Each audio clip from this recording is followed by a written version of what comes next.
Hi guys, welcome back to our channel reveal GK ना। जैसा कि आपको पता है, यहाँ पे हमारी सीएपीएफ की पीवाईक्यू की सीरीज चल रही है, जिसमें अभी तक हम लोग फिजिक्स, केमिस्ट्री, बायोलॉजी, फिर हमने यहाँ पे डिफेंस किया था। डिफेंस के जो भी हमारे पीवाईक्यूज थे, और साथ ही साथ हमने अभी तक इकोनॉमिक्स भी कंप्लीट कर लिया है। ठीक है, तो हमने यहाँ पे इन सारे सब्जेक्ट्स के जितने भी आपको यहाँ पे पिछले 10 साल में क्वेश्चन आए थे, वो सब हमने यहाँ पे सॉल्व कर लिए थे। अब हम इस पर्टिकुलर वीडियो से ज्योग्राफी को शुरू करने वाले हैं। और ज्योग्राफी में मैं आपको यहाँ पे टॉपिक वाइज कराऊंगा, क्योंकि आपके यहाँ पे जो टॉपिक वाइज है, बेसिकली यहाँ पे एक टॉपिक से ज्यादा क्वेश्चन आपको यहाँ पे देखने को मिले हैं। तो इसलिए हम लोग यहाँ पे हर एक वीडियो में टॉपिक वाइज हम यहाँ पे चलने वाले हैं। ठीक है, इकोनॉमिक्स में मैंने आपको टॉपिक वाइज इसलिए नहीं कराया था, क्योंकि वहाँ पे जो टॉपिक थे वो बहुत ज्यादा थे, और एक टॉपिक से एक बार क्वेश्चन आ गया, 2 बार क्वेश्चन आ गया, तो एक टॉपिक से दो या एक क्वेश्चन ही देखने को मिल रहा था, तो यहाँ पे बहुत ज्यादा टॉपिक्स हो जाते। तो इसलिए मैंने आपको वहाँ पे ईयर वाइज वहाँ पे करा दिया था, और 2 वीडियो में कंप्लीट कर लिया था। ठीक है, बाकी इससे पहले तो हमने यहाँ पे टॉपिक वाइज ही चल रहे थे। यहाँ पे जितने भी हमने किए हैं, चाहे डिफेंस का हो गया, केमिस्ट्री हो गया, फिजिक्स हो गया, बायोलॉजी हो गया, सब ने हमने यहाँ पे टॉपिक वाइज ही किए थे। ठीक है, अब यहाँ पे अगर आप पहली बार चैनल पे आए तो प्लीज सब्सक्राइब कर देना, जितना ज्यादा इस हो सकता है इस वीडियो को शेयर कर देना, ताकि ज्यादा से ज्यादा लोगों तक पहुंच पाए, उनकी भी यहाँ पे हेल्प हो पाए। और अगर आपको यहाँ पे कोई भी डाउट होता है, कोई सजेशन होता है, तो कमेंट सेक्शन में जरूर आप यहाँ पे मेंशन कर दिया करो। और टेलीग्राम चैनल ज्वाइन कर लेना, लिंक मैंने यहाँ पे डिस्क्रिप्शन में दे रखा है, वहाँ पे आपको ये सारी पीडीएफ देखने को मिल जाएंगी। साथ ही साथ चाहे आप यहाँ पे सीडीएस की तैयारी करो या सीएपीएफ की तैयारी कर रहे हो, आपको दोनों ही पेपर के पीवाईक्यूज लगाने हैं। तो यहाँ पे लिंक जो है यहाँ पे डिस्क्रिप्शन में मैं यहाँ पे डाल दूंगा, प्लेलिस्ट का जो जो भी आपकी सीडीएस की पीवाईक्यू की सीरीज की प्लेलिस्ट की लिंक है, और एक आपका सीएपीएफ की सीरीज का लिंक है। ठीक है, पीवाईक्यूज का। तो दोनों आपको यहाँ पे डिस्क्रिप्शन और आई बटन पे मैं डाल दूंगा, वहां पे जाके आप जरूर देख लेना। सबसे पहले हम लोग यहाँ पे टॉपिक पे चलते हैं। तो सबसे पहला टॉपिक हमारे पास है यहाँ पे सोलर सिस्टम और अर्थ। ठीक है, तो यहाँ पे इन दोनों टॉपिक से रिलेटेड जो भी आपको यहाँ पे पिछले 10 साल में पीवाईक्यूज आए हैं, जो भी क्वेश्चंस पूछे गए हैं यहाँ पे ज्योग्राफी में, वो हम यहाँ पे सॉल्व करेंगे। तो सबसे पहला क्वेश्चन आपको यहाँ पे 2016 का देखने को मिल रहा है। तो यहाँ पे आपसे बोला जा रहा है कि which of the following statement relating to solar system is और आर करेक्ट। ठीक है, तो हमें यहाँ पे कीवर्ड्स को ध्यान से देखना है।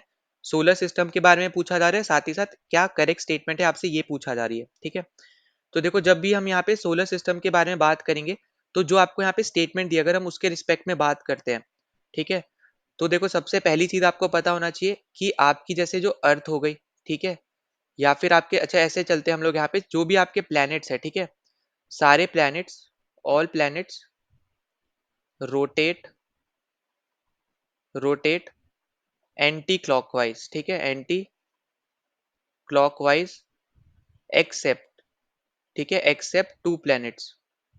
तो यहाँ पे कहने का मतलब क्या है, यहाँ पे कि आप जब भी यहाँ पे सोलर सिस्टम की बात करोगे, तो सबसे पहली चीज जो आपको हमेशा याद रखनी है कि आपके जितने भी प्लैनेट्स हैं, वो सारे आपके एंटी क्लॉकवाइज में यहाँ पे मूव करते हैं, यहाँ पे रोटेट करते हैं, इस तरीके से समझ लो, सिवाय 2 प्लैनेट्स के। वो 2 प्लैनेट्स आपके कौन से होते हैं? वो होते हैं आपके यहाँ पे, एक होता है वीनस, और दूसरा होता है आपके पास यहाँ पे यूरेनस। ठीक है, तो यूरेनस और वीनस, तो यहाँ पे ये जो 2 प्लैनेट्स हैं, ये आपके आपके हमेशा क्लॉकवाइज डायरेक्शन में मूव करेंगे। ठीक है, तो ये भी आपको यहाँ पे याद रखना है। अगर बाकी सब एंटी क्लॉकवाइज में कर रहे हैं, और मैं यहाँ पे बोल रहा हूँ कि दो आपके अपोजिट में करते हैं, ठीक है, तो वो आपका हो जाएगा यहाँ पे क्लॉकवाइज। तो वीनस और यूरेनस जो है यहाँ पे, वो क्लॉकवाइज डायरेक्शन में रोटेट करेंगे, तो आपका पहला स्टेटमेंट क्या हो गया? एकदम करेक्ट हो गया। ठीक है, तो यहाँ पे उसके बाद आपको यहाँ पे हमेशा याद रखना है कि जो आपका यहाँ पे वीनस होता है, ठीक है, अगर हम यहाँ पे थोड़ा इसके बारे में भी डिस्कस कर लेते हैं, तो वीनस जो होता है आपका यहाँ पे हॉटेस्ट प्लैनेट होता है। ठीक है, हॉटेस्ट प्लैनेट होता है। इसको हम लोग यहाँ पे अर्थ के ट्विन के नाम से भी जानते हैं। ठीक है, अर्थ ट्विन, इस तरीके से भी हम इसको यहाँ पे जानते हैं। साथ ही साथ मैंने जैसे बताया, आपका यहाँ पे ये क्लॉकवाइज डायरेक्शन में आपका यहाँ पे ये मूव करता है। इसके अलावा हम इसको यहाँ पे इवनिंग स्टार के नाम से भी जानते हैं। ठीक है, तो हम लोग इसको यहाँ पे इवनिंग स्टार के नाम से भी जानते हैं। ठीक है, ये भी आपको याद रखना है। साथ ही साथ हम इसको यहाँ पे मॉर्निंग स्टार के नाम से भी जानते हैं। फिर अगला यहाँ पे आप बोल सकते हो ब्राइटेस्ट स्टार। ठीक है, तो ब्राइटेस्ट स्टार भी अगर बोले तो यहाँ पे यही याद आएगा आपका। ठीक है, प्लैनेट्स के केस में अगर हम बात करें तो। ठीक है, तो यहाँ पे वीनस के केस में हमें यहाँ पे ये सब चीजें समझनी है। और अर्थ वाला तो आपको यहाँ पे पता है कि आपकी यहाँ पे ब्लू प्लेनेट के नाम से हम लोग अर्थ को जानते हैं, और नेचुरल सैटेलाइट उसकी होती है हमारी यहाँ पे मून। ठीक है, अब यहाँ पे अर्थ मैंने क्यों बोला, यहाँ पे क्यों बताया, क्योंकि आपका जो वीनस होता है, ठीक है, और यहाँ पे अर्थ है, ये बेसिकली आपको दोनों आपको सेकंड स्टेटमेंट में दे रखे, इसलिए मैंने पहले तो आपको दोनों बता दिए। अब यहाँ पे जो वीनस है, ये आपका सबसे पास होता है अर्थ के। ठीक है, तो यहाँ पे सेकंड स्टेटमेंट भी आपकी यहाँ पे करेक्ट स्टेटमेंट है। ठीक है, अब जैसे अगर आपको पता हो, तो हमारा जैसे स्टार्टिंग अगर हम करते हैं, तो आपके यहाँ पे सबसे पहले आते हैं टेरेस्ट्रियल प्लैनेट्स। ठीक है, ये सब इंपॉर्टेंट चीजें यहाँ पे इसको नोट कर लेना। टेरेस्ट्रियल प्लैनेट्स बोलते हैं, या फिर हम इनको बोलते हैं इनर प्लैनेट्स। अब इसमें कौन कौन से आते हैं? तो इसमें आपका आता है जैसे मरकरी हो गया। ठीक है, मरकरी के अलावा आपका जैसे वीनस हो गया। वीनस के बाद आपका आता है यहाँ पे अर्थ, अर्थ के बाद आपका आता है यहाँ पे मार्स, ठीक है। फिर इसके अलावा जो आपके प्लैनेट्स होते हैं उनको हम बोलते हैं यहाँ पे गैस जायंट्स, ठीक है, गैस जायंट्स बोलते हैं या फिर हम उसको बोलते हैं यहाँ पे उनको आउटर प्लैनेट्स, ठीक है। तो एक सेकेंड दो यहाँ पे। तो यहाँ पे हम लोग क्या नाम से हम लोग इसको जानते हैं, तो हम लोग या तो बोलते हैं यहाँ पे उनको गैस जाइंट्स या फिर हम उनको बोलते हैं आउटर प्लैनेट्स, ठीक है। अब वो कौन कौन से प्लैनेट्स होते हैं, तो सबसे पहले आपका आता है यहाँ पे जुपिटर, ठीक है। जुपिटर के बाद आपका आता है यहाँ पे सैटर्न, सैटर्न के बाद आता है आपका यहाँ पे यूरेनस, और लास्ट आपका होता है यहाँ पे नेपच्यून, ठीक है। तो यहाँ पे टोटल 8 प्लैनेट आपको देखने को मिलते हैं यहाँ पे सोलर सिस्टम में। बाकी आपके डॉर्फ प्लैनेट्स भी हैं जैसे प्लूटो वगैरह, पर हम लोग यहाँ पे मेन काउंट करेंगे यहाँ पे इन 8 प्लैनेट्स को, ठीक है। तो यहाँ पे जो सबसे पास होता है अर्थ के, वो आपका होता है यहाँ पे वीनस। और ये आपको सीक्वेंस भी याद रखना है, तो यहाँ पे मैंने सीक्वेंस वाइज ही आपको बताया, ठीक है। सबसे पहले मरकरी, फिर वीनस, फिर अर्थ, फिर मार्स, फिर जुपिटर, सर्टन, यूरेनस और फिर आपका नेपच्यून, ठीक है। तो इस तरीके से आपको ये भी याद रखना है। और किसको हम टेरेस्ट्रियल बोलते हैं, किसको गैस जाइंट्स बोलते हैं, ये भी आपसे पूछे गए हैं पहले भी, सीडीएस वगैरह में भी और सीएपीएफ में भी, तो ये भी आपको यहाँ पे याद रखना है, ठीक है। तो राइट आंसर अपने यहाँ पे क्या हो जाएगा, दोनों स्टेटमेंट करेक्ट है, सी ऑप्शन अपने यहाँ पे करेक्ट आंसर है। अगले क्वेश्चन पे चलते हैं। तो अगला क्वेश्चन आपको यहाँ पे सीएपीएफ 2019 में यहाँ पे पूछा जा रहा है। तो यहाँ पे आपसे पूछा है कि which one of the following is not a luminous object, इनमें से कौन सा आपका यहाँ पे ल्यूमिनस ऑब्जेक्ट नहीं है। तो देखो, ल्यूमिनस ऑब्जेक्ट आपके वो सारे ऑब्जेक्ट होते हैं जो यहाँ पे लाइट को इमिट करते हैं, ठीक है। जो आपके यहाँ पे लाइट को क्या करते हैं, यहाँ पे इमिट करते हैं। तो आपको पता है कि सन आपका यहाँ पे लाइट को इमिट करता है, तभी आप यहाँ पे सनलाइट देख पा रहे हो, ठीक है। फिर इलेक्ट्रिक लैंप आपका करता है, तभी आप यहाँ पे मान लो अंधेरे में हो, इलेक्ट्रिक लैंप आपने जलाया तो आपको यहाँ पे लाइट मिल गई। सेम चीज आपका कैंडल का भी हो जाएगा। पर मून आपका यहाँ पे ल्यूमिनस ऑब्जेक्ट नहीं होता है, ये आपको यहाँ पे याद रखना है। तो मून अगर आप देखोगे तो रात के टाइम आपको जरूर लग सकता है कि यहाँ पे जो आपका मून है वो चमकता है वगैरह, पर रियलिटी में वो बेसिकली आपकी जो सन की लाइट होती है वो उस पर पड़ती है, उसकी वजह से आपको यहाँ पे मून जो है वो यहाँ पे चमकीला सा लगता है, ठीक है। पर यहाँ पे वो आपका नॉन ल्यूमिनस ऑब्जेक्ट है, ये बस आपको यहाँ पे याद रखना है। फिर अब नेक्स्ट पे चलते हैं। नेक्स्ट आपको यहाँ पे पूछा जा रहा है 2021 का क्वेश्चन है, यहाँ पे भी सेम ही चीज पूछी है कि which among the following is not a luminous object. तो यहाँ पे ल्यूमिनस ऑब्जेक्ट कौन सा नहीं होगा, तो देखो सन तो है यहाँ पे, अभी मैंने बताया। और प्रॉक्सिमा सेंचुरी और अल्फा सेंचुरी, बेसिकली ये दोनों आपके यहाँ पे स्टार हैं, ठीक है। तो इस तरीके से आप समझ लो, स्टार भी आपकी लाइट को इमिट करते हैं। तो जो प्लैनेट्स होते हैं, आपको पता ही है यहाँ पे जो प्लैनेट्स होते हैं वो आपकी लाइट को इमिट नहीं करते हैं। तो अपना यहाँ पे आंसर क्या हो जाएगा, सी ऑप्शन जुपिटर, जो कि आपका एक गैस जायंट या फिर आउटर प्लैनेट है, ठीक है। तो यहाँ पे सी ऑप्शन अपना यहाँ पे करेक्ट हो जाएगा। अगले क्वेश्चन पे चलते हैं। तो अगला क्वेश्चन आपको यहाँ पे 2019 का देखने को मिल रहा है। तो यहाँ पे आपसे पूछ रहा है कि if the equatorial plane of earth is not incline to its orbit, ठीक है। अगर आपकी यहाँ पे जो अर्थ है उसकी इक्वेटोरियल प्लेन है यहाँ पे जो, अगर वो इंक्लाइन नहीं होती है तो आपको क्या देखने को मिलेगा। तो यहाँ पे अपना राइट आंसर होगा यहाँ पे ऑप्शन नंबर सी, कि हमें यहाँ पे इस पर्टिकुलर केस में सीजन्स देखने को नहीं मिलेंगे। अब देखो, सीजन्स मतलब क्या हो गया, अगर मान लो इंक्लाइन होता है तो क्या फर्क होता है। तो जब यहाँ पे ये इंक्लाइन होता है तब आप देखते हो यहाँ पे, जैसे अभी प्रेजेंट टाइम अगर हम यहाँ पे देखें, तो यहाँ पे जब भी साउथ हेमिस्फेयर, अगर हम सदर्न हेमिस्फेयर की बात करते हैं, तो सदर्न हेमिस्फेयर में जब भी यहाँ पे ठंडी होती है, तो नॉर्दर्न हेमिस्फेयर में क्या होती है, यहाँ पे गर्मी होती है, इसकी वजह से, ठीक है। और जब यहाँ पे नॉर्दर्न हेमिस्फेयर में आपकी यहाँ पे गर्मी होगी, तब आपकी सर्दर्न में आपकी यहाँ पे ठंडी होगी, मतलब यहाँ पे वो वाइस वर्सा हो जाएगा। सर्दर्न में जब ठंडी होगी तो नॉर्थ में आपकी गर्मी हो जाएगी, जब सर्दर्न में गर्मी होगी तब नॉर्थ में ठंडी हो जाएगी, ठीक है। तो ये बेसिकली आपकी यहाँ पे इक्वेटोरियल प्लेन की वजह से आपको यहाँ पे देखने को मिलता है। और यहाँ पे जो इसका इंक्लिनाइजेशन है, मतलब यहाँ पे कितना डिग्री बेसिकली आपका टिल्ट है, तो वो है आपका यहाँ पे 23.5 डिग्री, ठीक है। तो ये भी आपसे कहीं पूछ लिया जाए तो यहाँ पे ये भी याद रख लेना। तो ये आपका इक्वेटोरियल प्लेन का टिल्ट है, ठीक है। यहाँ पे कितना बेसिकली यहाँ पे ये टेढ़ा है, इस तरीके से आप इसको याद रख सकते हो। फिर अगली चीज आप यहाँ पे ये भी याद रख लेना कि जो अर्थ है बेसिकली यहाँ पे, मतलब यहाँ पे जो एंगल है यहाँ पे विद रिस्पेक्ट टू ऑर्बिट, ठीक है। तो ऑर्बिट के रिस्पेक्ट में अगर हम एंगल की बात करते हैं तो वो आपको यहाँ पे देखने को मिलेगा 66.5 डिग्री, ठीक है। तो यहाँ पे विद रिस्पेक्ट टू ऑर्बिट है यहाँ पे, ठीक है, विद रिस्पेक्ट टू ऑर्बिट है। और ये वाला है आपको जो इक्वेटोरियल प्लेन, जो आपको यहाँ पे टिल्ट देखने को मिलता है 23.5 डिग्री सेल्सियस पे, मतलब 23.5 डिग्री पे, जो आपको यहाँ पे पता चलेगा जिसकी वजह से आपको यहाँ पे सीजन देखने को मिलता है, विंटर समर वगैरह, ठीक है। अगर ये सीधा सीधा रहता है तो उस केस में क्या होगा कि आपको यहाँ पे सीजन देखने को नहीं मिलेंगे, ठीक है। एक ही चीज आपकी यहाँ पे कंटिन्यू में रहेगी। तो यहाँ पे राइट आंसर क्या आ जाएगा, ऑप्शन नंबर सी। अगले क्वेश्चन पे चलते हैं। तो अगला क्वेश्चन आपको यहाँ पे 2023 का देखने को मिल रहा है। तो देखो, यहाँ पे आपसे पूछा जा रहा है कि which one of the following correctly explains the change in season on earth. तो अभी अभी हमने यहाँ पे पिछले ही क्वेश्चन में डिस्कस किया है यहाँ पे, अगर आपका इक्वेटोरियल प्लेन, अगर आपका यहाँ पे टिल्ट नहीं होगा, ठीक है, तो आपको यहाँ पे कोई भी सीजन देखने को नहीं मिलेंगे। तो यहाँ पे देखो 2019 का क्वेश्चन है, इसी के ऊपर बेस्ड आपको 2023 में क्वेश्चन पूछ लिया, तो यहाँ पे राइट आंसर क्या हो जाएगा? Option number A, tilt of the earth axis. ठीक है, तो अर्थ का एक्सिस अगर टिल्ट होगा तभी आपको सीजन देखने को मिलते हैं, जो आपको अभी मैंने समझाया था यहाँ पे कि जब नॉर्थर्न हेमिस्फेयर में जब ठंडी होगी तो सदर्न में आपकी गर्मी चल रही होगी, जब नॉर्दर्न हेमिस्फेयर में ठंडी की जगह गर्मी होगी तो सदर्न हेमिस्फेयर में आपकी यहाँ पे ठंडी चल रही होगी। ठीक है, तो रिवर्स आपका यहाँ पे रहता है, ये आपको यहाँ पे याद रखना है। तो ए ऑप्शन अपना करेक्ट हो जाएगा, टिल्ट की वजह से यहाँ पे जो अर्थ का एक्सिस है उसके टिल्ट की वजह से हमें यहाँ पे चेंज देखने को मिलता है सीजन्स में। ठीक है, अगर वो टिल्ट नहीं होगा तो हमें कोई भी चेंज देखने को नहीं मिलेगा, हमें कोई भी सीजन देखने को नहीं मिलेगा। ठीक है, तो हमें यहाँ पे ये चीज याद रख के चलनी है, और आप यहाँ पे क्लियरली देख पाओगे कि यहाँ पे पीवाईक्यू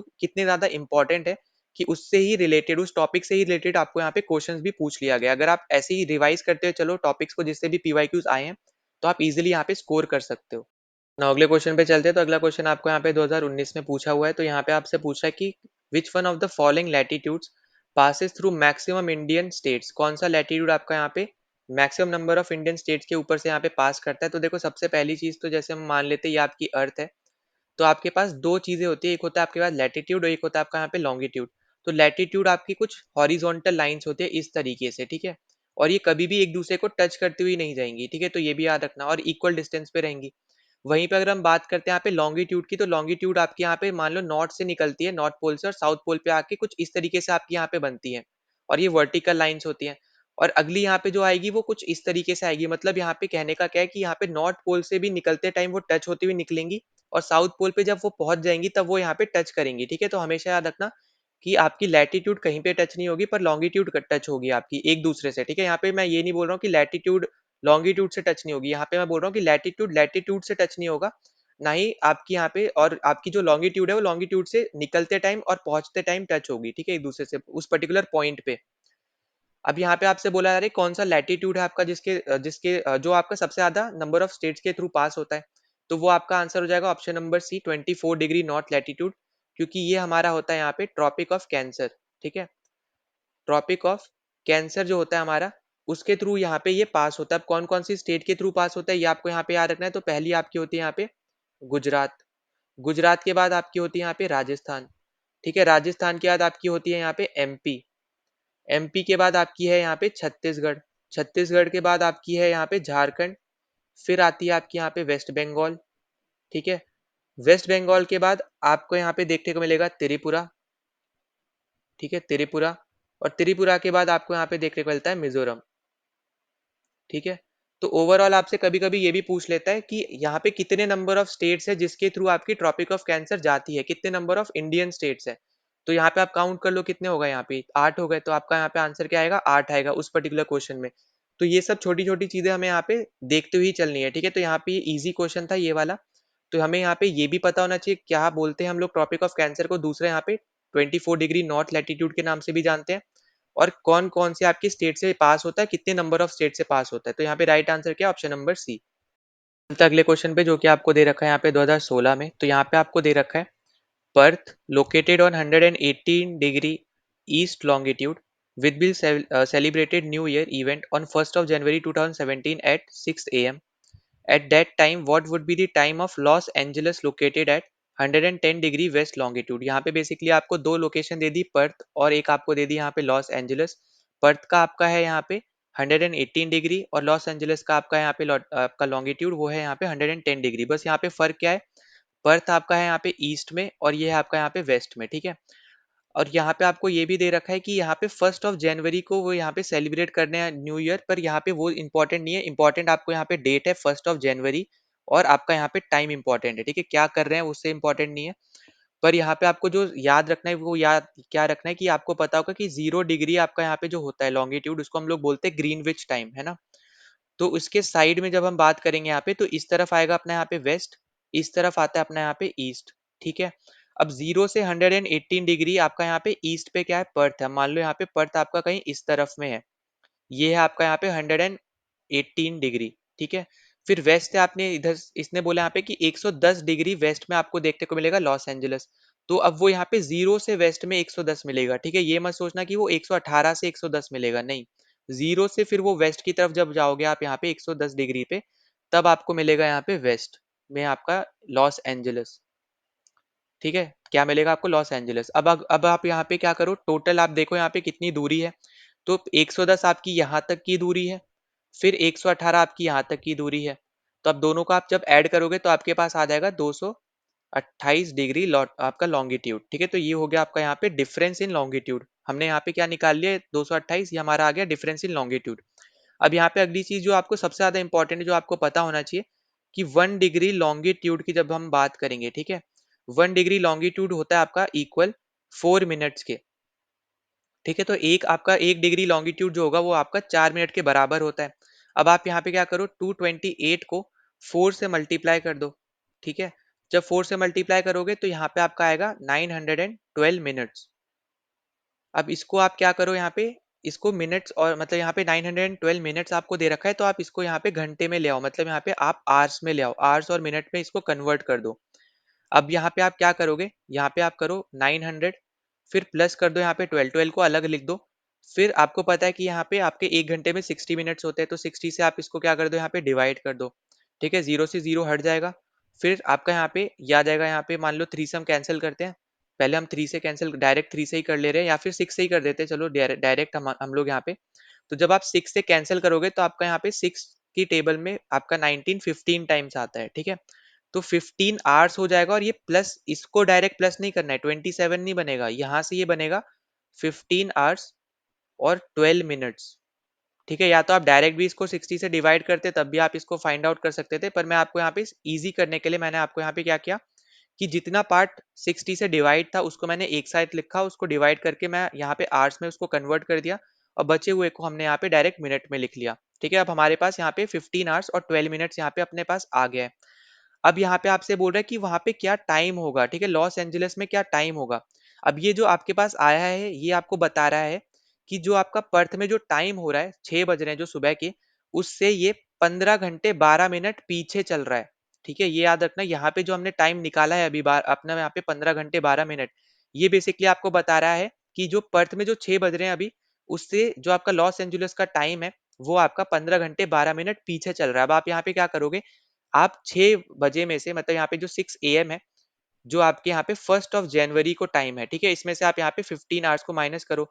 तो 15 में से जब 6 माइनस करोगे तो आपके पास बचेगा यहाँ पे 9 आवर्स और फिर यहाँ पे 12 मिनट्स। ठीक है, तो यहाँ पे अपना 1 जनवरी यहीं पे ही खत्म हो जाएगा, क्योंकि यहाँ पे 1 जनवरी के सुबह के 6 बज रहे हैं। ठीक है, तो 6 घंटे आप ऑलरेडी यहाँ पे 15 में से हटा दो तो बचेंगे आपके पास 9 घंटे। अब इससे आपको क्या पता चल रहा है कि लॉस एंजलिस में हमें डेट तो पता चल गई कि वो यहाँ पे 31 दिसंबर चल रहा होगा। कैसे पता चल गई, क्योंकि अभी भी हम यहाँ पे 9 घंटे 12 मिनट पीछे चल रहे हैं, और अभी हम लोग यहाँ पे 12 नून पे अभी पहुंचे हैं। ठीक है, अब यहाँ पे 12 नून में से, मतलब 12 AM में से आपको यहाँ पे 9 घंटे 12 मिनट और माइनस करने हैं। तो जब आप इसको यहाँ पे और माइनस करोगे तब अपने पास यहाँ पे आ जाएगा बी ऑप्शन, जो कि हमारा होगा यहाँ पे कि हमारे यहाँ पे दिन के 2:48 हो रहे होंगे, और हमारी डेट है यहाँ पे 31 दिसंबर 2016। ठीक है, तो यहाँ पे देखो हमें 31 तो पता चली गया था, तो डी और ए हम डायरेक्ट ही कैंसिल आउट कर सकते थे। और अगर आप यहाँ पे 9 और 12 मिनट को आप यहाँ पे माइनस भी करते हैं यहाँ पे 12 से, तो किसी भी कीमत पे आपको यहाँ पे 40 30 यहाँ पे 10 से डिविजिबल वाले मिनट्स में नहीं मिलता। ठीक है, आपको 12 जब भी माइनस करोगे तो आपको कुछ 8 आपको लास्ट में देखने को मिलेगा, तो वो आपका सिर्फ एक ही में देखने को मिल रहा है यहाँ पे, वो है आपका यहाँ पे बी ऑप्शन। ठीक है, तो यहाँ पे डायरेक्ट आप यहाँ पे निकाल सकते थे। बस ये आपका थोड़ा लेंदी सा क्वेश्चन था, पर यहाँ पे इजी इजी आपका क्वेश्चन है, इजीली आप इस पे मार्क्स स्कोर कर सकते हो। ठीक है, तो राइट आंसर अपने यहाँ पे बी ऑप्शन। अगला क्वेश्चन आपको यहाँ पे दिया जा रहा है, 2017 का क्वेश्चन है। तो यहाँ पे आपसे पूछा जा रहा है कि which one of the following located at the southern most latitude. अब लैटिट्यूड मैंने आपको बताया था, यहाँ पे मान लो ये अर्थ है, तो लैटिट्यूड आपके यहाँ पे ये हॉरिजॉन्टल लाइंस जाती हैं। ठीक है, और जो कभी भी यहाँ पे एक दूसरे से टच नहीं होती है। तो यहाँ पे सदर्न मोस्ट लैटिट्यूड आपको यहाँ पे बताने की कौन सी जगह का होगा, जो यहाँ पे आपको ऑप्शन दे रखे हैं उनमें से। अब देखो आपको पता होगा, जैसे मान लो यहाँ पे कि ये आपका है यहाँ पे साउथ अमेरिका। ठीक है, अब साउथ अमेरिका के यहाँ पे एकदम लास्ट की अगर हम बात करते हैं, तो इस तरफ आपको देखने को मिलता है यहाँ पे अर्जेंटीना, और इस तरफ है आपका यहाँ पे चिली। ठीक है, इस तरफ क्या आपका यहाँ पे, ये है आपका यहाँ पे कंप्लीट चिली। ठीक, तो यहाँ पे चिली बोल लो, चाइल बोल लो, जो बोलना है बोल लो।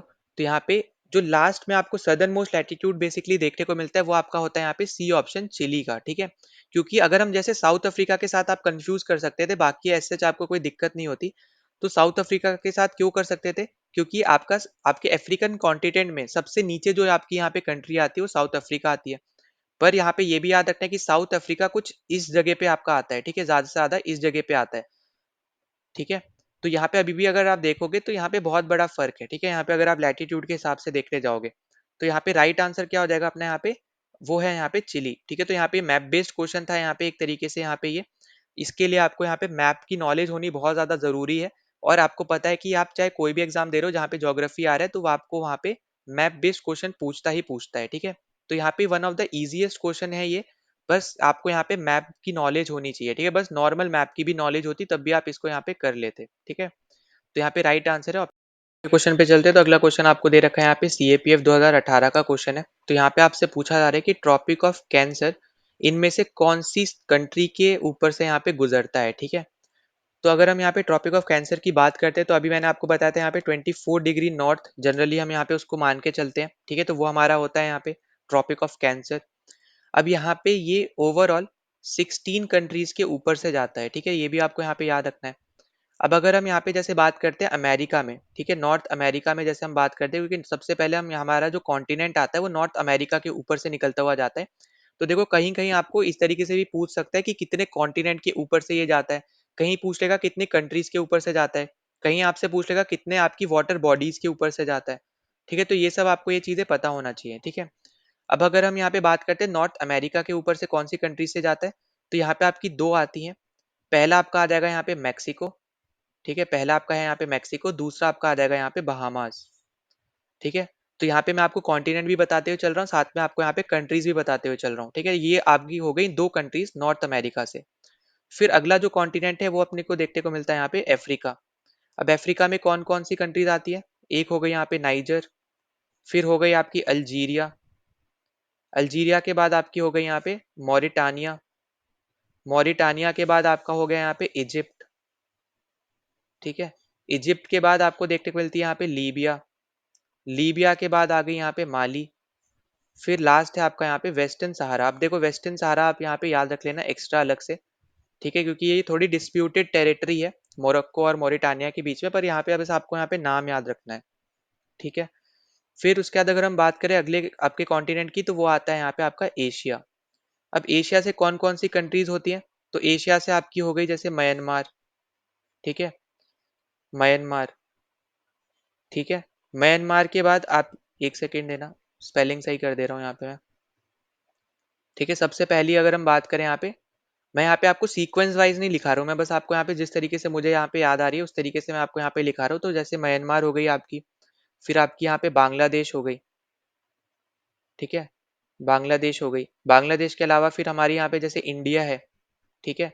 इंडिया के बाद आपकी यहाँ पे ओमान आती है, ठीक। ओमान के बाद आपकी यहाँ पे सऊदी आती है, ठीक है, सऊदी अरेबिया। सऊदी अरेबिया के बाद अपनी यहाँ पे चाइना आ गई, ठीक है। फिर यूएई आ गई, और हमारी लास्ट आती है यहाँ पे ताइवान एशिया से, ठीक है। अब ये आपके हो गए तीन कॉन्टिनेंट, और इन तीन कॉन्टिनेंट से आपकी यहाँ पे आपका जो ट्रॉपिक ऑफ कैंसर ये गुजरता है, तो ये भी आपको यहाँ पे याद रखना है, तीन कॉन्टिनेंट से गुजरता है ये, ठीक है। और तीन कॉन्टिनेंट्स में आपको यहाँ पे ओवरऑल 16 कंट्रीज आपको देखने को मिलती है जिसके थ्रू यहाँ पे ये गुजरता है। तो ये भी आपके लिए इंपॉर्टेंट पॉइंट है जो आपको यहाँ पे याद रख लेना है, ठीक है। अब यहाँ पे अगर आपसे पूछता है कि कौन कौन सी वाटर बॉडीज के ऊपर से यहाँ पे ये गुजरता है, तो वाटर बॉडीज की अगर हम यहाँ पे बात करें तो जैसे इंडियन ओशन, ठीक है। यहाँ पे मैं ओशन नहीं लिख रहा हूँ पर आप यहाँ पे समझ जाना इंडियन ओशन क्योंकि जगह कम है। फिर उसके बाद अपना है यहाँ पे एटलांटिक ओशन, एटलांटिक ओशन के बाद है अपने पास यहाँ पे पैसिफिक ओशन, ठीक है। Indian ocean, Atlantic ocean, Pacific ocean. तो ये आपको ये याद रख लेना, ये सारे हैं आपके ओशंस, ठीक है। ये सब आपके हैं यहाँ पे ओशंस। अगर आपसे यहाँ पे ओशन के अलावा भी पूछता है, जैसे मैंने आपको बताया था कि यहाँ पे ओवरऑल 6 वाटर बॉडीज के ऊपर से यहाँ पे गुजरता है जिसमें से 3 है आपके यहाँ पे ओशन, ठीक है। इसके अलावा अगर हम यहाँ पे बात करें तो अब यहाँ पे आपके जैसे आ जाती है ताइवान स्ट्रेट, ताइवान स्ट्रेट, ठीक है, चाइना और ताइवान के बीच में है जो। फिर आपकी है यहाँ पे रेड सी, ठीक है, जो आपकी यहाँ पे इजिप्ट और आपके आपकी जो सऊदी अरेबिया इसके पास आपको देखने को मिलेगा, ठीक है। फिर उसके बाद अपने पास यहाँ पे एक और आती है, वो है आपकी यहाँ पे gulf of Mexico, gulf of Mexico. तो यहाँ पे ये 6 आपकी वाटर बॉडीज है जिसके थ्रू आपकी यहाँ पे पास होती है। तो कहीं से भी आपसे क्वेश्चन बन सकता है कि कौन सी कंट्री से पास होती है, कौन से कॉन्टिनेंट से पास होती है, कौन सी कंट्री से नहीं होती है पास। ठीक है, इस तरीके के क्वेश्चन बन सकते हैं वाटर बॉडीज से रिलेटेड भी। तो अगर अब हम यहाँ पे देखें तो आपसे पूछा है कि कहाँ से पास होती है, तो आपको क्लियरली दिखेगा कि यहाँ पे माली एक कंट्री है जिसके थ्रू आपकी यहाँ पे ट्रॉपिक ऑफ कैंसर पास होता है। तो अपना ऑप्शन नंबर सी करेक्ट हो जाएगा। ठीक है, बाकी अपना यमन से नहीं होता, ओमान से होता है। और चैड और नॉर्थ आपका यहाँ पे सूडान जो आपके अफ्रीकन कंट्रीज है इनसे भी नहीं होता है। ठीक है, तो यहाँ पे सी ऑप्शन अपना करेक्ट। क्वेश्चन पे चलते हैं। तो अगला क्वेश्चन आपको यहाँ पे 2022 का देखने को मिल रहा है। तो यहाँ पे आपसे क्या पूछा जा रहा है कि which one of the following statements about great circle is not correct. ठीक है, नॉट पूछ रहा है और ग्रेट सर्कल के बारे में पूछ रहा है। तो देखो आपको जैसे पता है कि यहाँ पे मान लो ये हमारी एक अर्थ है। ठीक है, ये अर्थ है और अर्थ में यहाँ पे इस तरीके से आपके कुछ सर्कल बनते हैं। ठीक है, कुछ इस तरीके से आपके यहाँ पे क्या बनते हैं, सर्कल बनते हैं। तो ये जो आपको बीच में जो मैंने यहाँ पे सर्कल बनाया है ये वाला, इसको हम लोग बोलते हैं यहाँ पे ग्रेट सर्कल। ठीक है, जो सबसे बड़ा होता है यहाँ पे, इस तरीके से आप समझ लो, डायमीटर जिसका सबसे बड़ा होता है वो आपका होता है यहाँ पे ग्रेट सर्कल। ठीक है, फिर एक आपका सर्कल यहाँ पे इस तरीके से नीचे भी बनता है। तो यहाँ पे जो ग्रेट सर्कल है आपका, ये क्या बताता है आपको, ये लॉन्गेस्ट ट्रेवल रूट्स बताता है आपको। ठीक है, तो लॉन्गेस्ट ट्रेवल रूट्स आपको यहाँ पे ये बताता है, ये आपको बस यहाँ पे याद रख लेना है। ठीक है, अगर आप यहाँ पे ग्रेट सर्कल को देखते हुए अगर आप यहाँ पे ट्रेवल करोगे बाय सी तो आप सबसे लेट पहुंचोगे। इस तरीके से आप इसको याद रख सकते हो, सबसे ज्यादा आपको यहाँ पे टाइम लगेगा क्योंकि डिस्टेंस आपका ज्यादा रहेगा। ठीक है, तो अगर आप यहाँ पे मैच करने जाओ हर एक से तो आपका यहाँ पे सी ऑप्शन मैच करेगा यहाँ पे कि great circle mark the longest travel routes between location on earth surface. ठीक है, तो यहाँ पे लॉन्गेस्ट आपको यहाँ पे ट्रेवल रूट्स आपको देखने को मिलेगा और अर्थ सरफेस के ऊपर। तो यहाँ पे राइट आंसर क्या अपने यहाँ पे ऑप्शन नंबर सी। अगले टॉपिक पे चलते हैं जो कि हमारे यहाँ पे होने वाला है ओशन करेंट्स और विंड्स। ठीक है, तो इससे रिलेटेड जो भी आपको यहाँ पे पीवाईक्यूज आए हैं पिछले 10 साल में वो हम यहाँ पे सॉल्व करेंगे। तो सबसे पहला आपको यहाँ पे 2014 में क्वेश्चन पूछा गया। यहाँ पे आपसे पूछा जा रहा है the कुराशियो is a north flowing ocean current on the west side of the North Pacific Ocean. Which one of among the following statement regarding this is not correct? ये नॉट पूछा जा रहा है। तो अगर हम यहाँ पे बात करते हैं यहाँ पे क्यूराशियो की, तो बेसिकली ये आपका एक नॉर्थ की तरफ यहाँ पे बहने वाला एक करंट है जिसको हम लोग यहाँ पे किस किस और नाम से जानते हैं। तो हम लोग यहाँ पे इसको ब्लैक करंट के नाम से भी जानते हैं। ठीक है, ब्लैक करंट कहीं पे आपको दे देगा, कहीं पे आपको ब्लैक स्ट्रीम दे देगा। ठीक है, तो इस चीज से कंफ्यूज नहीं होना, दोनों यहाँ पे सेम ही चीज है। फिर हम लोग इसको यहाँ पे जापान करंट के नाम से भी जानते हैं।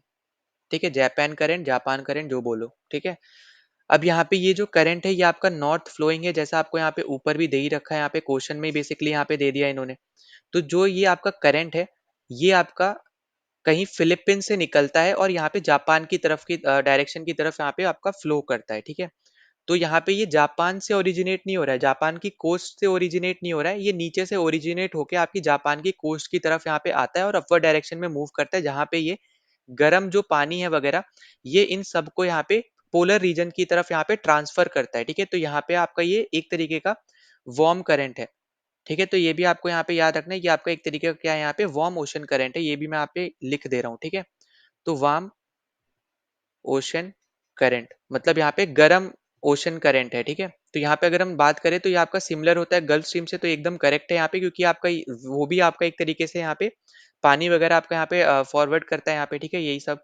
फिर भी आपसे बोल रहा है यहाँ पे कि ट्रांसपोर्ट करता है गर्म पानी ये सब, तो यहाँ पे अभी मैंने बताया यहाँ पे ट्रांसपोर्ट करता है आपका गर्म जो भी आपका यहाँ पे पानी हो गया, ट्रॉपिकल वाटर हो गया, ऊपर की तरफ जो आपके यहाँ पे पोलर रीजन होते हैं उस तरफ में। ठीक है, फिर नेक्स्ट आपको यहाँ पे दे रखा है the warm water of the Kuroshio current sustains the coral reef of Japan. तो यहाँ पे ये भी एकदम करेक्ट है, जैसे मैंने आपको बताया था कि यहाँ पे फॉर्मेशन यहाँ पे नहीं हो रहा है, जापान की कोस्ट पे फॉर्मेशन नहीं हो रहा है।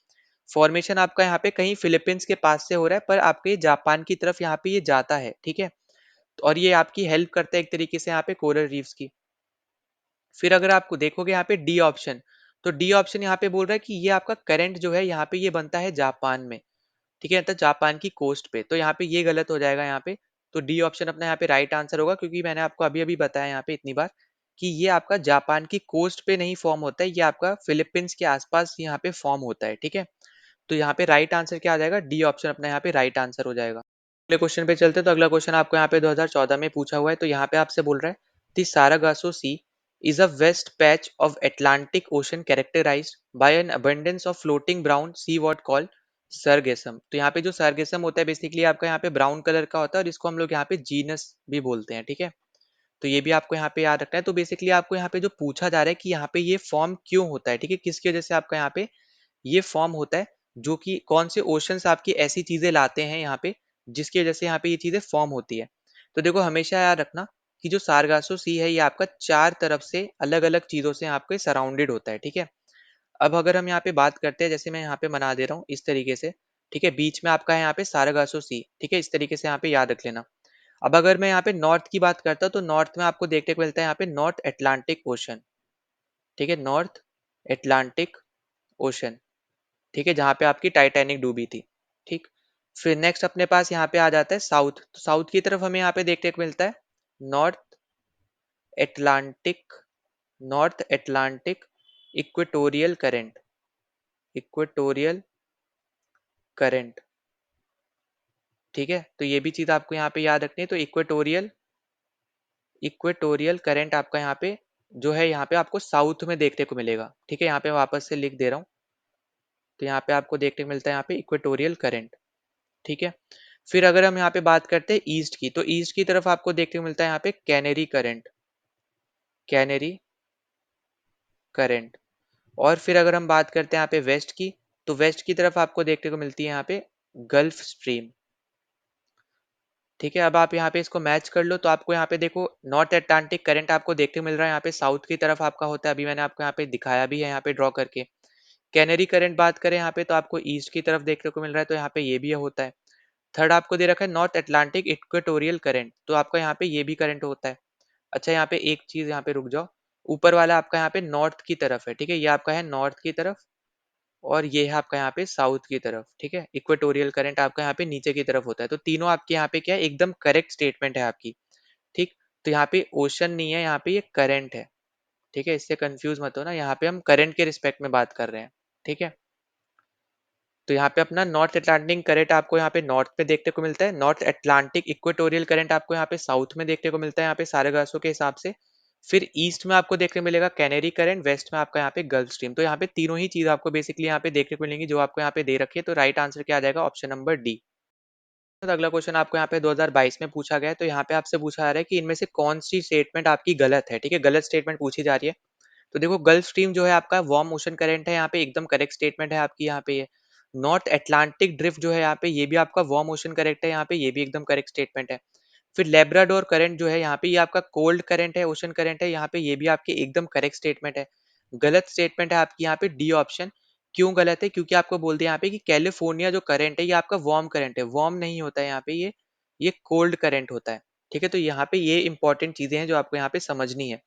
अब देखो यहाँ पे आपको कुछ इजी तरीके से आप इसको समझ सकते हो। यहाँ पे अगर आपसे कभी भी यहाँ पे कोल्ड करंट के बारे में बोला जाए, ठीक है, तो कोल्ड करंट आपको ज्यादातर डेजर्ट्स के पास देखने को मिलेंगे। जैसे एग्जांपल के तौर पे अगर हम बात करें मोहावे डेजर्ट, तो मोहावे डेजर्ट के पास आपको देखने को मिलता है यहाँ पे कैलिफोर्निया करंट, ठीक है, जो कि आपका एक कोल्ड करंट है, ठीक है। यहाँ पे मैं ऊपर करंट लिख दे रहा हूँ, तो यहाँ पे मैं नीचे बस नाम लिखूंगा तो आप समझ जाना यहाँ पे मैं यहाँ पे करंट की बात कर रहा हूँ, ठीक है। और यहाँ पे मैं आपके डेजर्ट लिखूंगा। उसके बाद आपका यहाँ पे आ जाता है एटाकामा करंट, ठीक है। तो एटाकामा करंट नहीं, एटाकामा डेजर्ट, ठीक है। तो यहाँ पे डेजर्ट आपका आएगा यहाँ पे एटाकामा, एटाकामा है आपकी यहाँ पे एक डेजर्ट। उस पे आपको यहाँ पे करंट देखने को मिलता है यहाँ पे पेरुवियन, पेरुवियन करंट आपको देखने को मिलता है, जो आपका यहाँ पे एक और कोल्ड करंट है जो आपका एक और डेजर्ट के पास है, ठीक है। फिर उसके बाद अगर हम यहाँ पे बात करते हैं अगले की, तो अगला आपको यहाँ पे डेजर्ट देखने को मिलती है यहाँ पे नामीब, जो आपकी यहाँ पे अफ्रीका में आती है, ठीक है। नामीब आपकी अफ्रीका में है, ये आपकी साउथ अमेरिका में थी।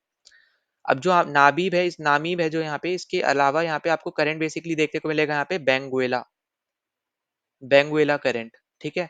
इसके अलावा एक और आपकी डेजर्ट है जो आपकी यहाँ पे आती है अफ्रीका में, जो है आपकी यहाँ पे सबसे बड़ी, ठीक है, वो है आपकी सहारा डेजर्ट। इसमें आपको देखने को मिलता है यहाँ पे कैनरीज करंट। एक सेकेंड, तो यहाँ पे ए ऊपर आ गया, ठीक है। तो यहाँ पे आपको क्या देखने को मिलता है, यहाँ पे आपको देखने को मिलता है यहाँ पे कैनरीज करंट, ठीक। फिर उसके बाद आपको एक देखने को मिलती है यहाँ पे Australian desert, Australian, Australian desert, ठीक है। तो यहाँ पे आपको कौन सा करंट देखने को मिलेगा, यहाँ पे आपको देखने को मिलेगा यहाँ पे western Australian, waste Australian current, ठीक है। तो यहाँ पे मैं सही कर दे रहा हूँ इसको। तो यहाँ पे आपको देखने को मिलती है ऑस्ट्रेलियन, ऑस्ट्रेलियन डेजर्ट में आपको क्या देखने को मिलता है, यहाँ पे वेस्ट ऑस्ट्रेलियन करंट देखने को मिलता है, ठीक है। तो ये कुछ आपके यहाँ पे एग्जाम्पल है जिसके थ्रू आप यहाँ पे इजीली यहाँ पे याद कर सकते हो कि आपके यहाँ पे कोल्ड करंट कौन से हैं। तो डेजर्ट के थ्रू आप इसको याद कर लो, आपके लिए ज्यादा आसान हो जाएगा, यहाँ पे रटने की ऐसे जरूरत नहीं पड़ेगी, क्योंकि आपके कोल्ड करंट आपके यहाँ पे अगर याद हो गए, तो वार्म करंट्स आपके जो बचे हुए हैं यहाँ पे वही होने वाले हैं, ठीक है? तो इस तरीके से कोई भी एक आप यहाँ पे याद रख सकते हो, बाकी फिर आपका यहाँ पे बचा हुआ बाकी हो जाएगा। तो डी ऑप्शन यहाँ पे गलत था, क्योंकि कैलिफोर्निया करंट आपका वार्म करंट नहीं होता, कोल्ड करंट। अगले क्वेश्चन पे चलते हैं। तो अगला क्वेश्चन आपको यहाँ पे 2019 में पूछा गया है। तो यहाँ पे आपसे पूछा जा रहा है डोलड्रम के बारे में। तो देखो, डोलड्रम बेसिकली आपका यहाँ पे रीजन होता है इक्वेटर के पास, ठीक है? ये आपका एक तरीके का यहाँ पे ओशन रीजन है। ओशन रीजन है किसके पास? यहाँ पे नियर इक्वेटर, ठीक है? सबसे पहली चीज तो आपको यहाँ पे ये समझनी है। फिर आपको यहाँ पे देखने को मिलेगा, यहाँ पे इसको हम बोलते हैं यहाँ पे काम और लाइट विंड्स, ठीक है? यहाँ पे ये आपका करेक्ट हो जाएगा। साथ ही साथ इक्वेटोरियल काम्स यहाँ पे, क्योंकि इक्वेटोरियल के पास है यहाँ पे, तो इसलिए हम यहाँ पे पहला भी आपका करेक्ट हो जाएगा। फिर फोर्थ भी आपका यहाँ पे करेक्ट हो जाएगा कि यहाँ पे ये वेरिएबल होता है इन टर्म्स ऑफ पोजीशन, ठीक है? पोजीशन के हिसाब से पोजीशन इसकी यहाँ पे चेंज वेंज हो सकती है। साथ ही साथ इसके एक्सटेंड के हिसाब से, ठीक है? फैला हुआ जो भी है। यहाँ पे जो गलत ऑप्शन है वो है यहाँ पे ऑप्शन नंबर 3। अब ये गलत क्यों है? क्योंकि आपका जो रोरिंग फोर्टीज होते हैं, ये बेसिकली आपकी एक स्ट्रॉन्ग वेस्टर्ली विंड है, ठीक है? स्ट्रॉन्ग वेस्टर्लीज है, या फिर आप बोलो यहाँ पे वेस्टर्ली विंड है, ठीक है? इसलिए आपका यहाँ पे थर्ड जो होगा यहाँ पे वो गलत हो जाएगा, ठीक है? तो राइट आंसर क्या होगा? अच्छा, यहाँ पे क्यों है यहाँ पे गलत? ये एक तो हो गया यहाँ पे कि ये वेस्टर्ली विंड, और वेस्टर्ली आपकी कहाँ फ्लो करती है? तो वो आपकी यहाँ पे फ्लो करती है सदर्न हेमिस्फेयर, ठीक है? ये आपकी फ्लो करती है कहाँ पे? सदर्न हेमिस्फेयर में। तो इसलिए आपका यहाँ पे गलत हो जाएगा, ठीक है? क्योंकि आपका डोलड्रम तो आपका इक्वेटर के पास रहेगा। तो यहाँ पे राइट आंसर क्या आ जाएगा? यहाँ पे 1, 2 एंड 4, ए ऑप्शन अपना यहाँ पे करेक्ट हो जाएगा। अगले क्वेश्चन पे चलते हैं। तो अगला क्वेश्चन आपको यहाँ पे दे रखा है, 2014 का क्वेश्चन है। यहाँ पे आपको 4 ऑप्शन कुछ इस तरीके से दे रखे हैं और 2 स्टेटमेंट दे रखी है, और आपको इनमें से फिर कौन सा ऑप्शन करेक्ट है ये आपको बताना है। तो देखो, पहले स्टेटमेंट आपको क्या बोल रहे हैं कि Rory forties are strongly westerly winds found in the southern hemisphere generally between the latitudes of 40 degree and 50 degree. अभी देखो, अगर हमने यहाँ पे याद करें, अभी हमने पिछले ही क्वेश्चन में डिस्कस किया यहाँ पे रोरी विंड्स, ठीक है? रोरी फोर्टीज को। तो ये क्या होगा? एकदम करेक्ट स्टेट में आपकी, ठीक है? यहाँ पे क्योंकि अभी पिछले में ही क्वेश्चन में मैंने आपको यहाँ पे ये चीजें बताई हैं। बस आपको यहाँ पे एक्स्ट्रा यहाँ पे क्या याद रखना है कि यहाँ पे कौन से डिग्री लैटिट्यूड के बीच में आपकी यहाँ पे देखने को मिलती है, वो है आपका यहाँ पे 40 से 50, ठीक है? दूसरा आपसे क्या बोल रहा है? The strong east to west air currents are caused by the combination of air being displaced from the equator towards the south pole and the earth's rotation. तो यहाँ तक तो आपकी जो स्टेटमेंट थी ना, यहाँ पे एकदम करेक्ट स्टेटमेंट थी, ठीक है? पर यहाँ पे जो उन्होंने आगे बोल दिया कि यहाँ पे very few land masses to serve as a break wind, ठीक है? Wind breaks. तो यहाँ पे ये जो इन्होंने बोल दिया, ये बेसिकली आपका यहाँ पे क्या हो जाएगा? गलत हो जाएगा, क्योंकि यहाँ पे एक तरीके से बोला जा रहा है कि फ्यू लैंड मासेस मतलब हो गया कि लैक ऑफ लैंड मासेस, ठीक है? तो यहाँ पे इसलिए आपकी यहाँ पे ये जो स्टेटमेंट है गलत हो जाएगी, क्योंकि जो आपके यहाँ पे रोरी फोर्टीज होती हैं, तो वो किस तरीके से फॉर्म होती है? तो बेसिकली वो आपके यहाँ पे फॉर्म होती है टेम्परेचर के बीच पे डिफरेंस जो आता है उसकी वजह से। अब कैसा डिफरेंस आएगा? जैसे आपके जो वार्म करंट्स होते हैं इक्वेटर पे उसके, और जो कोल्ड करंट्स होते हैं, मतलब जो कोल्ड एयर होती है आपकी यहाँ पे पोल पे, ठीक है? तो इन दोनों के बीच में जब आप डिफरेंस निकालते हो, तो इसकी वजह से आपके यहाँ पे जनरेट होती है एक स्ट्रॉन्ग एयर करंट, ठीक है? तो यहाँ पे वही आपका यहाँ पे रोरी फोर्टीज। तो इसलिए आपका यहाँ पे ये हो जाएगा गलत, ठीक है? तो यहाँ पे क्योंकि यहाँ पे फ्यू लैंड मासेस ये सब बोल दिया, ठीक? तो यहाँ पे करेक्ट कौन सी है? सिर्फ पहली स्टेटमेंट करेक्ट है, तो अपना राइट आंसर है यहाँ पे ऑप्शन नंबर सी। अगले क्वेश्चन पे चलते हैं। तो अगला क्वेश्चन आपको यहाँ पे 2022 में पूछा हुआ है। तो यहाँ पे आपको 3 स्टेटमेंट दे रखी है, और आपसे पूछा है कि इनमें से कौन सी स्टेटमेंट आपके यहाँ पे करेक्ट है। तो देखो, जब हम यहाँ पे बात करेंगे जेट स्ट्रीम की, तो जेट स्ट्रीम आपकी यहाँ पे हॉरिजॉन्टली यहाँ पे फ्लो करती है, ठीक है? पहली चीज तो हॉरिजॉन्टली क्या करती है? यहाँ पे हॉरिजॉन्टली फ्लो करती है, ठीक है?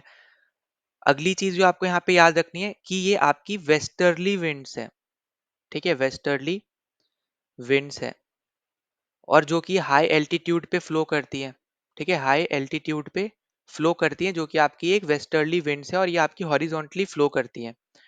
तो अगर आप यहाँ पे देखो, आपको दे रखा है कि ये आपकी ईस्टर्ली विंड्स है, तो यहीं पे गलत हो जाएगी। पहली स्टेटमेंट ईस्टर्ली नहीं है, वो वेस्टर्ली है, ठीक है? दूसरा आपसे बोल रहा है कि El Nino is a warm ocean current, तो आपकी स्टेटमेंट एकदम करेक्ट हो जाएगी। अब देखो, एल नीनो क्या हो गया? जैसे मान लो यहाँ पे आपका है यहाँ पे एशिया, ठीक है? यहाँ पे है आपका अमेरिका, ठीक? अमेरिका में मतलब ऊपर वाला भी नीचे वाला दोनों अमेरिका आ जाएंगे, ठीक है? नॉर्थ और साउथ। तो एल नीनो क्या करता है यहाँ पे?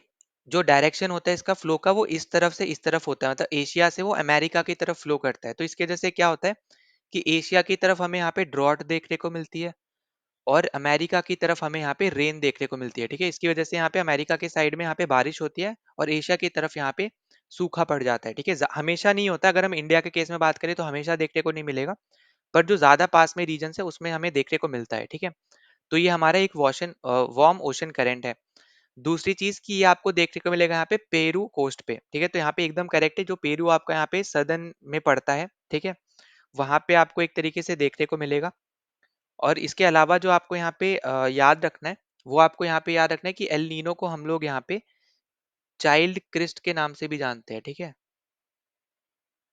चाइल्ड क्रिस्ट के नाम से भी हम यहाँ पे एल नीनो को जानते हैं, ये बहुत ज्यादा इंपॉर्टेंट है, इसके ऊपर क्वेश्चन यहाँ पे बन सकता है, तो हमें यहाँ पे ये चीजें पता होनी चाहिए, ठीक है। फिर अगर हम इसके अलावा अगर हम यहाँ पे बात करेंगे इसके रिगार्डिंग, तो यहाँ पे आपको देखने को मिलेगा, जैसे मैंने आपको यहाँ पे बताया था कि यहाँ पे क्योंकि लो प्रेशर आपका यहाँ पे फॉर्म होगा, तो आपका यहाँ पे इंडिया की तरफ से मतलब एशिया की तरफ से आपका यहाँ पे अमेरिका की तरफ यहाँ पे जाएगा, और अमेरिका की साइड में आपकी बारिश होगी, और एशिया की तरफ में आपका यहाँ पे क्या पड़ेगा, यहाँ पे ड्रॉट पड़ जाएगा, ठीक है। तो यहाँ पे ये इंपॉर्टेंट चीजें हैं जो हमें यहाँ पे, ये सब चीजें हमें यहाँ पे पता होनी चाहिए, ठीक है। तो यहाँ पे सबसे ज्यादा इंपॉर्टेंट चीज आपकी यहाँ पे ये आ जाती है। अब ठीक इसका अपोजिट आपका होता है यहाँ पे ललीना, ठीक है, ल नीना, इसका अपोजिट होता है एकदम, ठीक है। यहाँ पे ये पॉइंट आपको यहाँ पे याद रखना है। इसको हम लोग यहाँ पे बोलते हैं लिटिल गर्ल, इसको हम लोग बोलते हैं यहाँ पे लिटिल गर्ल, ठीक है। इसको आप यहाँ पे बोलते हो लिटिल बॉय, ठीक है, इसको हम बोलते हैं यहाँ पे लिटिल बॉय। तो ये भी आपको यहाँ पे याद रख लेना है, ठीक है। तो ये सब यहाँ पे छोटी छोटी इंपॉर्टेंट चीजें हैं जो आपसे यहाँ पे पूछी जा सकती है, जो हमें यहाँ पे इन जिनके बारे में हमें यहाँ पे पता होना चाहिए, ठीक है। तो यहाँ पे जो अपना राइट आंसर क्या होने वाला है यहाँ पे, तो राइट आंसर है अपने यहाँ पे ऑप्शन नंबर हमारा 2 और 3 करेक्ट हो जाएगा, तो ऑप्शन नंबर हमारा आ जाएगा यहाँ पे बी, ठीक है, 2 और 3। नेक्स्ट क्वेश्चन पे चलते हैं। तो नेक्स्ट क्वेश्चन आपको यहाँ पे 2016 का दिया हुआ है। तो यहाँ पे आपसे पूछा है कि if a place is affected by tide at 6 AM Monday, normally at what time the same place will be affected by E double B, ठीक है।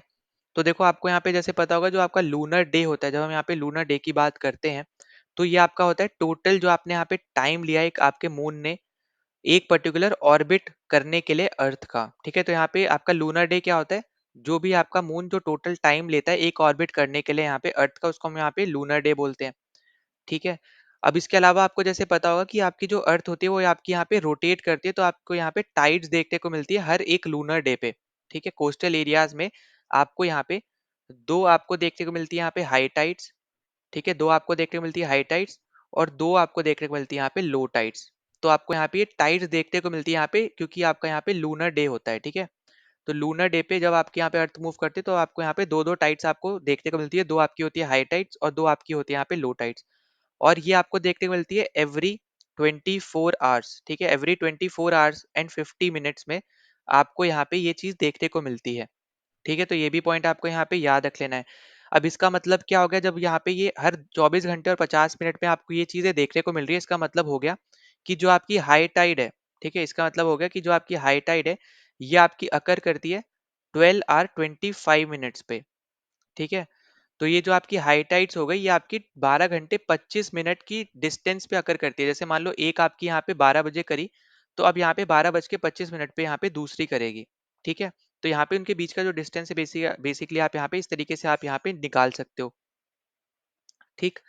अब अगर हम यहाँ पे बात करते हैं, यहाँ पे जो आपका पानी से रिलेटेड अगर हम बात करें, जो आपका पानी आता है बेसिकली यहाँ पे जो आपके शोर्स होते हैं कोस्टल एरियाज में उसकी तरफ, तो उस पर्टिकुलर चीज के लिए आपका यहाँ पे लगते हैं 6 घंटे और 12.5 मिनट। तो जब 6 घंटे और 12.5 मिनट लगेंगे उसको यहाँ पे आने के लिए, जो भी आपका होता है यहाँ पे ईबीबी, ठीक है, इसको हम बोलते हैं यहाँ पे ई डबल बी। तो यहाँ पे इसका मतलब क्या हो गया, जब उसको 6 घंटे 6 आवर और 12.5 मिनट्स अगर उसको यहाँ पे लग रहे हैं उस पानी को, ठीक है, पानी को यहाँ पे लग रहे हैं शोर की तरफ आने में, ठीक है, टू क्लोज, ठीक है, क्लोज टू शोर, इस तरीके से याद रख लो। तो यहाँ पे इसका आंसर क्या आ जाएगा, क्योंकि 6 बजे आपकी टाइड आई, तो अब यहाँ पे 6 घंटे 12.5 मिनट के बाद आपके यहाँ पे जो पानी होगा वो शोर की तरफ आएगा, ठीक है, कोस्ट यहाँ पे जो कोस्ट है उसकी तरफ यहाँ पे आपको देखने को मिलेगा।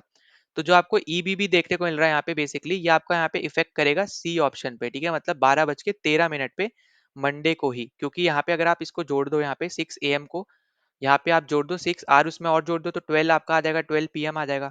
फिर 12.5 मिनट होता है, पर यहाँ पे आपको 12.5 नहीं दे रखा है, 13 दे रखा है, तो सबसे क्लोज आपका यहाँ पे आ जाएगा 13 मिनट्स, ठीक है। तो 12 hours 13 मिनट्स PM पे मंडे को ही आपकी यहाँ पे ईबीबी इफेक्ट कर जाएगी, ठीक है। तो राइट आंसर यहाँ पे ऑप्शन नंबर सी। अगले क्वेश्चन पे चलते हैं। तो अगला क्वेश्चन आपको यहाँ पे 2018 का दे रखा है। तो यहाँ पे आपको दे रखा है कि the tides whose height is 20% more than the normal tide are known as. तो कौन से टाइड की आपकी जो हाइट होती है वो 20% ज्यादा होती है नॉर्मल टाइड से, उसका आंसर आपका हो जाएगा यहाँ पे स्प्रिंग टाइड। ये आपका डायरेक्ट स्टैटिक बेस्ड क्वेश्चन था। तो देखो स्प्रिंग टाइड बोलो, इसी को हम लोग यहाँ पे बोलते हैं हाई टाइड्स, ठीक है। तो स्प्रिंग टाइड्स भी आपको कहीं कहीं दिख सकता है, कहीं कहीं आपको हाई टाइड्स भी दिख सकता है। तो ये जो आपकी टाइड्स होती है ये आपकी कब फॉर्म होती है? ये आपकी फॉर्म होती है जब आपको यहाँ पे फुल मून वगैरह देखने को मिलता है, ठीक है। जब आपका यहाँ पे जो मून है और जो सन है ये आपका यहाँ पे एक साथ एक लाइन में आ जाते हैं, तब आपको यहाँ पे देखने को मिलता है यहाँ पे स्प्रिंग टाइड्स। और यहाँ पे आपकी जो हाइट होगी यहाँ पे स्प्रिंग टाइड्स की वो 20% ज्यादा होती है। अब यहाँ पे जब हम नीप टाइड्स की बात करते हैं तो यहाँ पे ये रिवर्स होता है। यहाँ पे जो 20% होती है यहाँ पे ये लोअर होती है, ठीक है, उसकी हाइट नॉर्मल टाइड से। अगर आपसे बोला जाए 20% लोअर कौन सी टाइड की हाइट्स होती है तो वो आपका होता है यहाँ पे नीप टाइड्स, ठीक है। तो ये यहाँ पे इंपॉर्टेंट पॉइंट्स था जो आपको यहाँ पे समझना है। तो राइट आंसर अपना यहाँ पे क्या आ जाएगा? यहाँ पे ऑप्शन नंबर ए। ना अगले क्वेश्चन पे चलते हैं। तो अगला क्वेश्चन आपको यहाँ पे 2023 में ही पूछा हुआ है। तो यहाँ पे आपसे पूछ रहा है कि which of the following statement is correct about spring tides, ठीक है। करेक्ट कौन सी यहाँ पे स्प्रिंग टाइड के अकॉर्डिंग? तो देखो स्प्रिंग टाइड की जब बात करेंगे, मैंने आपको बताया स्प्रिंग टाइड को हम लोग यहाँ पे हाई टाइड बोलते हैं। तो यहाँ पे जो आपकी होती है हाई टाइड, ये आपकी हायर होती है एवरेज हाई टाइड से, ठीक है। जो भी आपका यहाँ पे एवरेज होगा यहाँ पे हाई टाइड का, उससे हायर होगी। और यहाँ पे लो होती है आपकी यहाँ पे लोअर एवरेज से, ठीक है। तो यहाँ पे लो टाइड के एवरेज से लोअर होगी और हाई टाइड के एवरेज से हायर होगी। तो अगर हम यहाँ पे पढ़ते हैं यहाँ पे अपने ऑप्शंस को, तो यहाँ पे आप मैच कर पाओगे। तो यहाँ पे जैसे सी ऑप्शन अगर हम देखते हैं तो high tide is higher than the average high tide and low tide is lower than the average low tide. तो यही मैंने आपको वहां पे बताया था। तो सी ऑप्शन अपने यहाँ पे राइट आंसर है कि जो आपकी हाई टाइड होती है ये आपकी हायर होगी एवरेज हाई टाइड से, ठीक है। जो भी आपका एवरेज होगा हाई टाइड का उससे ज्यादा होगी। और जो भी आपकी यहाँ पे लो टाइड होती है, लो टाइड आपकी हमेशा एवरेज जो होता है यहाँ पे लो टाइड्स का उससे लो होती है, ठीक है। तो यहाँ पे सी ऑप्शन अपना करेक्ट हो जाएगा। बाकी सब अगर आप मैच करना चाहो मैच कर सकते हो। तो लो टाइड के साथ यहाँ पे हायर लगा दिया, इसलिए आपका यहाँ पे ये क्या हो जाएगा? गलत हो जाएगा। फिर आपको यहाँ पे दे दिया हाई टाइड के साथ, यहाँ पे इन्होंने इधर लोअर लगा दिया, तो यहाँ पे इसलिए गलत हो जाएगा, ठीक है। फिर डी ऑप्शन में दिया high tide is lower than, तो यहाँ पे वापस से यहाँ पे लोअर लगा दिया, तो यहाँ पे ये गलत हो जाएगा, ठीक है। तो राइट आंसर क्या है यहाँ पे कि हाई टाइड में हायर रहती है एवरेज हाई टाइड से और लो टाइड में लोअर रहती है एवरेज लो टाइड से। तो सी ऑप्शन अपना यहाँ पे करेक्ट हो जाएगा। नाउ अगले क्वेश्चन पे चलते हैं। तो अगला क्वेश्चन आपको देखने को मिलेगा यहाँ पे सीएपीएफ 2021 में पूछा गया है। तो यहाँ पे आपसे पूछ रहा है speed of the wind is measured by, आप किस चीज से आप यहाँ पे विंड की स्पीड को मेजर करते हो? यहाँ पे अपना राइट आंसर होगा ऑप्शन नंबर डी एनीमोमीटर। तो एनीमोमीटर से बेसिकली आप यहाँ पे स्पीड को मेजर करते हो। अब देखो बाकी जो आपको दे रखे हैं, अगर आप देखोगे बैरोमीटर, तो आप यहाँ पे एटमॉस्फेरिक प्रेशर को मेजर करने के लिए आप यहाँ पे यूज करते हो, ठीक है। तो एटमॉस्फेरिक प्रेशर को आप यहाँ पे मेजर करने के लिए आप यहाँ पे यूज करते हो, तो ये तो हो जाएगा अपने यहाँ पे गलत। फिर अपना यहाँ पे जो विंड वेन है, ठीक है, ये आप यहाँ पे यूज करते हो विंड की डायरेक्शन बताने के लिए, ठीक है। विंड की डायरेक्शन अगर आपको यहाँ पे निकालनी है तब आप इसको यहाँ पे यूज करोगे, ठीक। फिर यहाँ पे अगर आप देखोगे यहाँ पे हाइड्रोमीटर, अगर यहाँ पे एग्जाम्पल के तौर पे अगर हम चलते हैं तो आपको बताता है यहाँ पे रिलेटिव डेंसिटी जो आपकी यहाँ पे लिक्विड की होती है उसके अगेंस्ट, ठीक है। तो विंड रोज यहाँ पे ऐसा है नहीं, तो यहाँ पे ये तो आपका कैंसिल हो जाएगा। तो आपका जो राइट आंसर है यहाँ पे वो है यहाँ पे ऑप्शन नंबर डी एनीमोमीटर, ठीक है। तो डी आपका यहाँ पे करेक्ट आंसर हो जाएगा। और इसी के साथ हमने यहाँ पे सारे क्वेश्चन डिस्कस कर लिए यहाँ पे इस टॉपिक्स में, जो भी आपको यहाँ पे जो भी यहाँ पे पूछे गए थे पिछले 10 साल में। अब हम यहाँ पे अगले पार्ट्स में डिफरेंट डिफरेंट टॉपिक्स हम यहाँ पे लेके चलेंगे।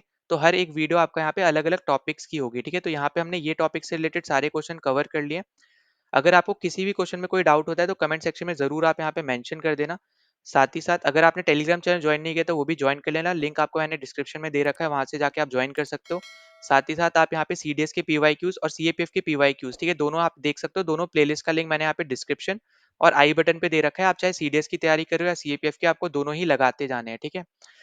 और एट द एंड अगर आप पहली बार आए थे यहाँ पे चैनल पे तो प्लीज सब्सक्राइब कर देना, वीडियो को लाइक कर देना, वीडियो अच्छा लगता है तो लाइक कर देना। और वीडियो को जितना ज्यादा हो सकता है उतना ज्यादा शेयर कर देना, ताकि दूसरों तक भी यहाँ पे ये चीज पहुंच पाए, वीडियो पहुंच पाए, उनकी भी यहाँ पे हेल्प हो पाए। और चलो मिलते हैं नेक्स्ट वीडियो में। जय हिंद।